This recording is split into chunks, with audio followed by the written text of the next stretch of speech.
Hey, I got asked 2 or 3 times to make another video. So, here we go. A quick pork jambalaya. This goes over really quick here in this household because a lot of people love it. It's a bit of carrot, a little bit of a turnip that I had left over in the house. There's corn and that mixed in this. I'm not going big on the vegetables. Even though Costco carries a bag down there that you can buy with broccoli, cauliflower, carrots, and baby carrots all in one bag, and that one there is usually what I use, but right now I don't have it on hand, so I'm just going to do up a quick jambalaya. So that's a veg.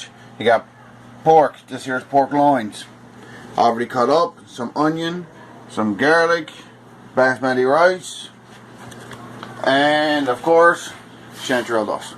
That's what I've got left. Actually no, I've got some more in there. So first thing first, hot pan, a little bit of oil.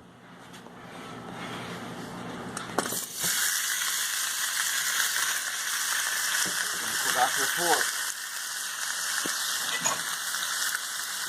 Pork's still a little bit frozen, but that's fine.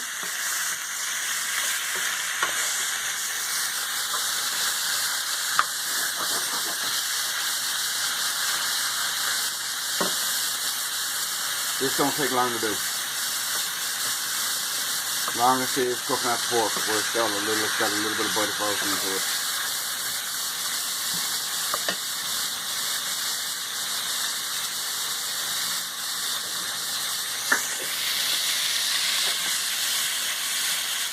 Some salt into it.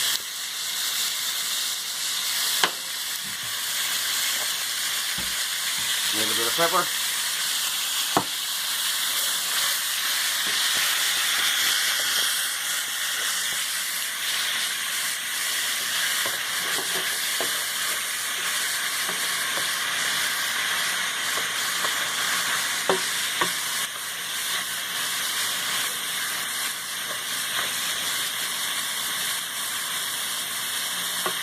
Would be better if it's totally defrosted rather than still a little bit frozen. It wouldn't take quite as long to cook. This dish roughly will take 15 to 20 minutes to finish. And I always use basmati rice. I don't use the parboiled. It's just straight up basmati, and I usually buy it from Costco as well. But if you haven't got a Costco, you can use whatever. Basmati rice is usually come out better with this here. This here will come out light, fluffy. It won't come out basically really thick and rich like a paste because of the basmati rice. Basmati rice ratio was usually 2 to 1. So with 1 rice, 2 water. And I got a little bit of soy sauce there too that I'm going to add into it afterwards. Let this here finish frying off. Gonna add in the garlic. That's about 3 tablespoons or teaspoons. This here is going to be enough for 4 people with leftovers. I have got away with 6, but with a bigger frying pan. But this one here is a deep frying pan, and this here will be full at the end of it. Now, I'm also going to add in some chanterelle dust. I like using the chanterelle dust. It boosts the vitamins, minerals. It's really good for you, really healthy. And in this, you really don't taste it. Chanterelles is ones that I picked myself. Between me, my wife, and my daughters after being up as well, taking chanterelles, which we done really good this year. We picked over 100 pounds. And I think I kept almost 8-9 pounds for the house that I dehydrated. Everything else got sold. So it's going to hopefully be another good year on chanterelle mushrooms. So maybe I might end up doing a video of picking chanterelles and what to actually look for to make the difference on chanterelle mushrooms. But that will be on a later date. Seeing right now it is December, just after Christmas. See, the pork is starting to cook with the garlic and everything else. It's starting to create a little bit of a juice. So you're just going to let that finish cooking out a little bit more. I don't really want to have too much juice into it. because you got to add the water into it, and it could screw up with your ratio for your rice. Now, everybody says that you can use cups. It doesn't matter when you're using for rice. As you've already seen, mine is in a glass. As long as the ratio stays the same, with 2 to 1, 1 rice, 2 water. Throwing in my onions. I more or less want this sweated out. I really don't want to caramelize out the onions. I want the flavour to mix in through it.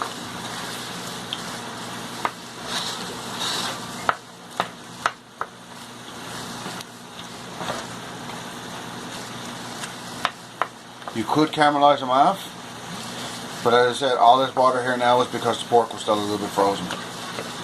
But that's fine. Give you an extra flavour.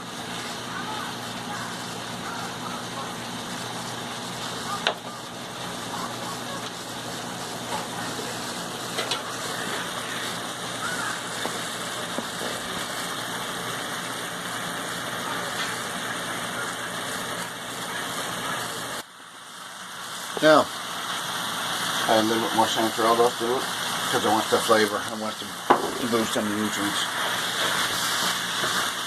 As I said, you can always Google it and look it up online on what the actual vitamins and minerals and everything else is into it. Chanterelles are really rich for you. Really nice.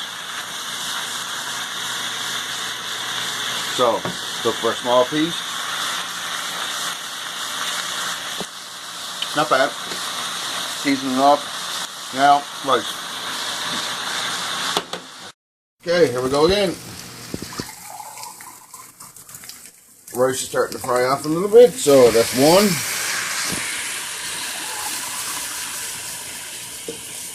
2.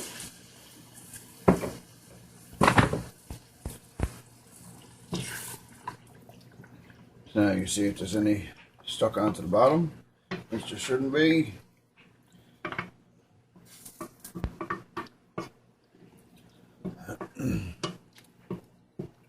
So now you just let her start to simmer. At this point, you can put a little bit of soy sauce into it.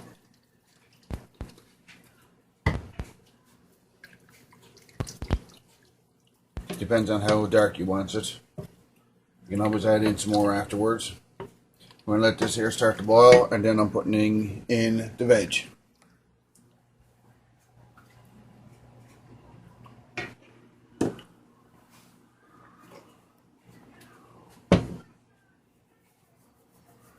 Right now, the biggest thing is trying to get the rice to actually finish cooking, or the rice to cook out.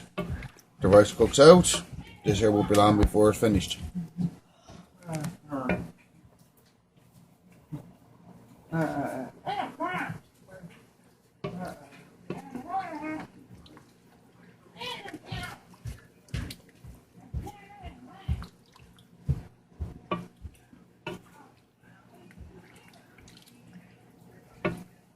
It's not going to boil on at this point. You can see the rice is starting to cook.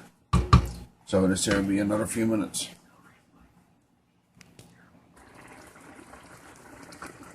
Okay, now you let it boil off till it starts to become a little bit thick. You see that the rice is starting to cook. Right now you're not trying to fry your veg, you're more or less trying to steam it or boil it in with the juice and that is there. Now I got corn into this. Usually for corn I put juice and all. It's only just going to add a little bit extra flavor.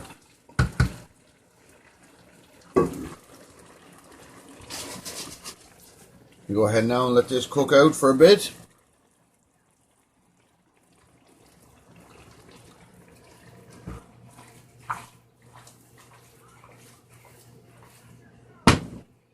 As you see, it's going to be nice when it's done. At this point you can tell if it's going to be dark enough.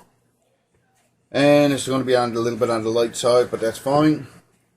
Right now I've got to get the rice finished cooked off and we'll steam the veg.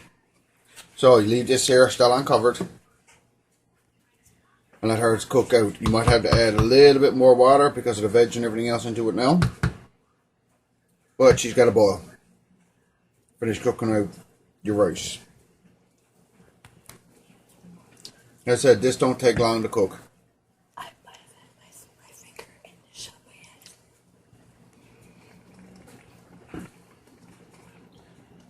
It says stick a fair amount of liquid in here, as you can see. You don't have to thicken this here up. It will all thicken up because of the starch coming out of the rice. So I'll let this here finish cooking out, and I'll bring this back in a second. Okay, I noticed that I want it a little bit darker, so you just add a little bit more soy sauce to it. Look at your bubbles starting to come up. Bubbles into it's big, starting to get big. So this here won't put on before this here is done. All the water will evaporate out. Right now it's just basically is cook off your rice. Let your rice finish cooking out. When it's almost cooked, turn your burner off, put the cover on it, and walk away from it. Leave it for about 5 or 10 minutes. All your flavors and everything else will go right through with all of it then. As you can tell, it's almost done. It takes a while for to get everything cooked off out through it. That's how it takes the longest for to cook your rice through it. It usually don't take that long. As I said, you got to stand up and watch it because this here is on high heat. Because you got to cook off your rice at high heat. You can't put it at simmer. You can almost do this in the oven as well. Cook off everything, put it in, put your rice and that into it with your water, and put it in a pan and just throw it right in the oven. It would work that way, but every time you open it up, you're letting your steam out. So this is why I'd rather do it this way. And you can use any type of veg. I'm not promoting Central mushroom dust. It's just that where it is so nutritious for you, that's why I try to incorporate it into our diets here. This is only based on only cooking a menu for home. Short, sweet, to the point, quick menu. This though usually 15-20 minutes and you got supper ready. But it's all in one pan. That's the advantage with this. There's no big amount of dishes. You see the bubbles now are starting to get bigger into it. So it's not going to be that much longer. That means most of your water's coming out. It's starting to thicken up now. This here will come out dry.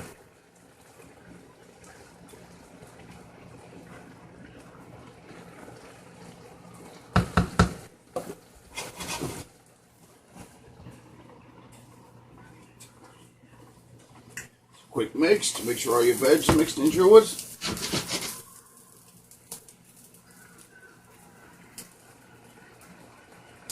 Another couple of minutes and I'll leave this here now, put the lid cover onto it. This here is a deep KitchenAid frying pan. I find this one here good if you got a wok. You can use a wok for it as well. As long as you can get a some kind of cover to go over it. I said, look, she's almost dried up. You can go down through it. There's about a half inch there now.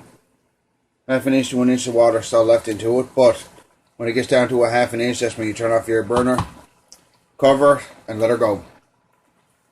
You also got to remember that the rice is on top now. This here is almost all the way through. Yep, rice got a little bit of a bite left to it. Not too much. Now at this point, you can taste it for seasoning. Just taste your juice down here in the bottom. Because this here will incorporate and mix right on in through it. If it's not salty enough to your liking, then you can add a bit more. As you can see though, this here is almost ready. She's a little bit starting to stick in places. So at this stage, turn her off. Put the cover onto her. Leave her right on that burner because you want that extra heat. And just let it stand for 5 or 6 minutes. It'll finish cooking right through and then it's going to be ready. So we'll come back in a second and we'll plate it up. Okay, it's been about 7-8 minutes. This is ready to go.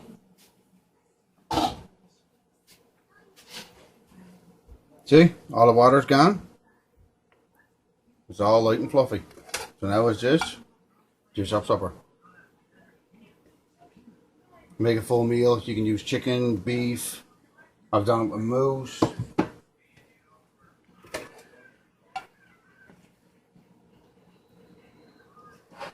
Just to give you an idea. That's a nice size portion.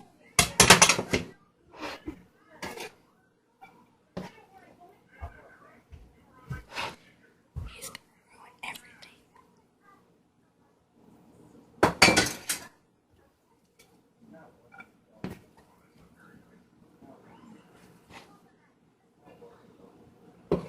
Four, and there's still enough there for 2 more people.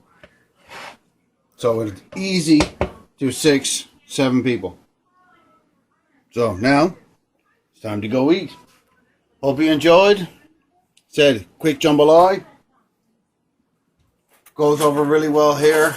And a few of my cousins that is after being down and from Alberta. And I made that for them and they loved it. Anyway, enjoy.